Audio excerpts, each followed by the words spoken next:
大家好，欢迎来到听书学识。今天我想分享一本令人深受启发的书籍，那就是布莱恩·特雷西的《目标》。这本书被誉为终极的自我发展之书，深刻而充实，是一部引导读者找到人生目标并提升自我能力的杰出之作。通过介绍这本书，我希望能分享一些让我深感印象深刻的内容，因为哪怕只有一两点能够成为改变你生活习惯的契机，对我来说都感到十分荣幸。那么，让我们开始吧。首先，写下你的目标，设定实现目标的详细计划，并每天付诸实践。不要纠结于你的出身，更关键的是你渴望前往何方。举例而言，设想你的目标是在未来1年内学会一门新技能，比如学习编程。首先，清晰地写下这个目标，我要在1年内成为一名熟练的编程专家。接着，制定一个具体计划，包括每天投入的学习时间、学习的具体内容，以及设定每周完成一个小项目的里程碑。例如，每天晚上至少投入1小时学习编程基础知识，并在每周安排一个小项目，以提升实际操作能力。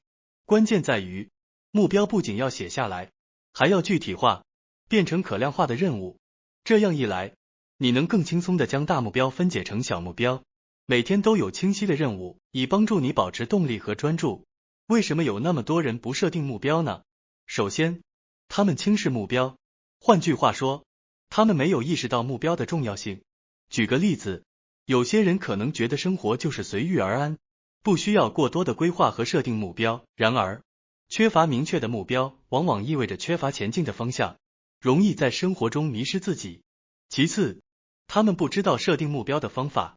有些人可能觉得设定目标是一件困难的事情，因为他们不知道如何制定具体可行的计划。解决这个问题的方法是学习目标设定的技巧，寻求相关的指导和建议。可以阅读专业的书籍，参加目标设定的培训课程，或者请教成功人士的经验，从而更好地掌握设定目标的方法。再者，他们害怕失败，害怕被嘲笑。只要口中说出一切责任都在我身上，你就能从负面情绪中解脱出来，掌握人生的控制权。例如，如果你害怕失败，可以改变思维模式，将失败看作是学习和成长的机会，而不是压倒你的障碍。如果害怕被嘲笑，可以学会接受他人的意见，将批评视为改进的机会，而不是对自己的否定。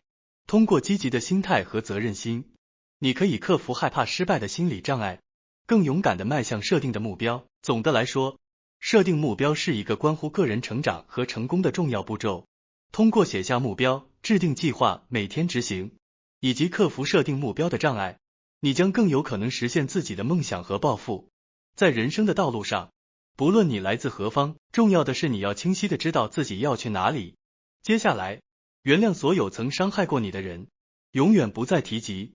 不要浪费时间思考这些事情，全身心投入到对自己重要的事情中。举例而言，假设你曾经与某人有过矛盾或误解，而这段经历让你感到不愉快，放下过去的怨恨，原谅对方的过失，将注意力转移到未来的发展和个人成长上。这样一来，你不仅解放了自己，还为更积极的生活态度创造了空间。在下一步，领导者都有一个共同点，他们对未来有着明确的愿景，思考着要实现的目标和要达到的地方。在考虑未来数年的同时，现在就做出决策。以领导者的思维方式来看，你可以设定明确的长期目标，并通过制定短期计划来逐步实现这些目标。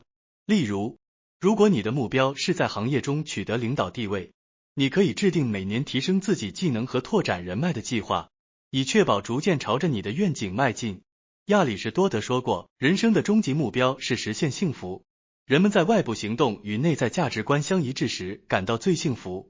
时刻通过行动体现自己的价值观，尤其是在困境时，明确自己的价值观将有助于你在各个方面做出更有意义的决策。比如，如果你认为家庭和人际关系对你来说是最重要的，那么在工作中可能更注重平衡，同时在金钱上可能更加理性的规划支出。思考人际关系、工作、金钱、家庭，我到底想要什么？列举出其中最重要的3个目标。比如，在工作中，你可能追求职业晋升、提升专业技能和建立良好的团队合作关系。在金钱方面，你可能希望建立紧急储蓄，还清债务并合理投资。在家庭生活中，可能强调家庭和谐，共同成长和创造美好回忆。而在健康方面，你可能设定锻炼计划，保持良好的饮食习惯和定期体检。通过明确这些目标，你可以更有针对性地采取行动，逐步实现自己的理想生活。接下来，让我们来谈谈如何在职场中取得成功，并且努力改变生活习惯。首先，向前推动自己，设定下一个挑战的期限，这样就能更专注地投入工作。举个例子，假如你在项目中遇到了一些难题，你可以设定一个明确的截止日期，挑战自己在这段时间内找到最佳解决方案。这种积极的态度不仅提高了工作效率，还让你在面对挑战时更有信心。在工作世界中，最重要的是能力能被人信任。成功的人会思考解决方案，而失败的人只会考虑阻碍和问题。通过展示可靠性和解决问题的能力，你能够在团队中建立起信任关系，为职业发展奠定坚实的基础。如果你想尽可能的为公司做出贡献，你应该尽可能的做更有责任感的工作。这就意味着愿意主动承担责任，不仅完成自己的任务，还能在必要时协助同事。这种责任心将使你在职场上脱颖而出。成功就在于解决问题的能力。对于职业发展来说，以下能力是必不可少的：一、决定优先事项并消除多余的事物；二、能快速完成工作。要向别人证明你是一个有能力的人，你需要承担必要的责任，并且能完成你的手头的工作。例如，当你被分配了多个任务时，通过识别优先级并高效完成工作，你将展现出卓越的问题解决能力。如果你能不期待回报地为他人付出，你将会收到你意想不到的回报。这意味着在团队中愿意分享知识，帮助同事，而不仅仅是为了个人利益。这种乐于助人的态度将带来更多的合作机会和积极的职场氛围。开始做某件事比停止做某件事要简单得多。当你感到你的工作节奏在下滑，或者你想把事情推迟的时候，你要决定现在就去做。也就是说，避免拖延，勇敢地迈出第一步。举例而言，如果你有一个需要完成的报告，那就立即着手，而不是将它拖到最后一刻。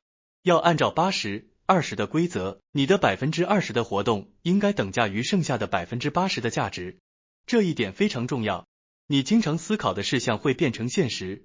比如，在工作中，通过专注于关键任务，你能够在短时间内取得更大的成果，而不是分散精力于琐碎的事物。为了获得成功和幸福，最重要的品质是灵活性，要始终以客观的角度来看待自己的行为。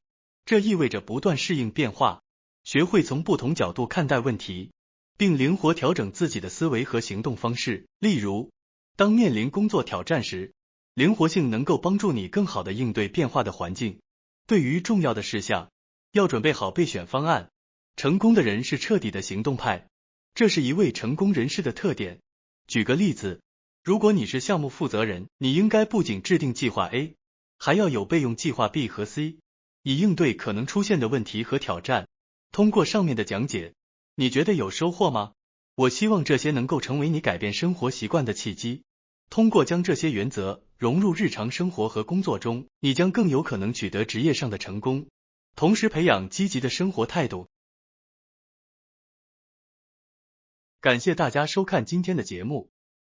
如果你喜欢我们分享的内容，记得点赞、订阅并开启小铃铛通知，第一时间获取我们的更新。在下次的节目中，我们将继续为大家分享更多有益的书籍。再次感谢大家的支持，我们下期再见。